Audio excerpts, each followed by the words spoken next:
او بیا کتا سو وکاته په قرآن کریم کې سورۃ مومنون اتلسم سپارہ اول نمبر آیاتنا اللہ جل جلالہ فرمائی قد افلح المؤمنون الذین هم فی صلاتهم خاشعون والذین هم عن اللغو معرضون والذین هم للزکاة فاعلون. خدای پاک جل جلالہ دا مومنانو سورت نوم سورت مومنون دے اتلسم سپارہ کی خدای پاک جل جلالہ خالق کائنات دا مومنانو صفتونه بیانی.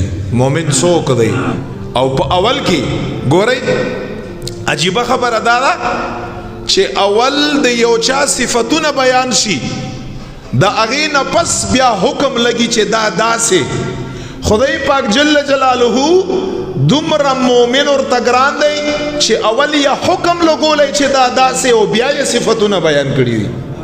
یعنی اول یې اعلان کړی قد افلح المؤمنون. پکار خدا سوا چې اول خدای پاک جل جلاله ویلی وای چې مومن یو دا صفت دی مومن یو دا صفت دی مومن یو دا صفت دی او په اخر کې ویلی وای چې قد افلح المؤمنون چې دا صفتونه پچا کی هغه مومن دی او هغه کامیاب دی. نه خدای پاک جل جلاله اول د کامیابی اعلان وکړ چې قد افلح المؤمنون.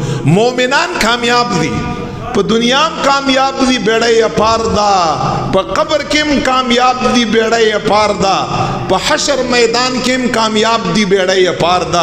سیدھا با جنت لزی سیدھا با دا اللہ جل جلالہ رضا مندی لزی سیدھا با دا رسول کریم قال صلاة و سلام چم گاونڈی توب لزی. و خدا پاک جل جلالہ مومنان سوک دی رستو یا اللہ صفتون ذکر کرا الذین هم فی صلاتهم خاشعون. مومنان هغه خلق دي چې منز ډیر په مینا او په محبت باندې کا په خشوع او په خضوع باندې کا په توجه باندې کا. خدای پاک جل جلاله بل صفت یکم دی والذین هم عن اللغو معرضون.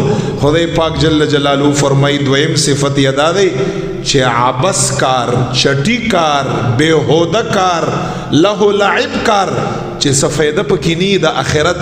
الله جل جلاله فرمای مومن صفت دا دی چې داسې کارونو نه خپل ځان ساتي په داسې کارونو کې ټیم نه ضایع کوي. الله جل جلاله فرمای خدای پاکا دریم صفت یکم دی الله جل جلاله فرمای دریم صفت د مومن دا دی چې کله کال په پوره شي هغه په مال باندې حولان حول چې ستي الله فرمای او بیا زما قرآن کریم دلا یو ریمایندر غوندې ورکا چې ورکا مال نه زکات کال در باندې پوره شو او دا دو اتیا ځله ذکر چې په قرآن کې د زکات او د منځ راغلی دا ورته متوجه شي نو بیا پکې باندې نه جوړي. الله فرمایي والذین هم للزکات فاعلون چې کلم کال پس دته چې حکم قرآن او حدیث وکا چې زکات ورکړه. الله فرمایي دریم صفت د مؤمن دا دی چې په کلاو سینه او محبت باندې د خپل مال نه زکات ادا کوي.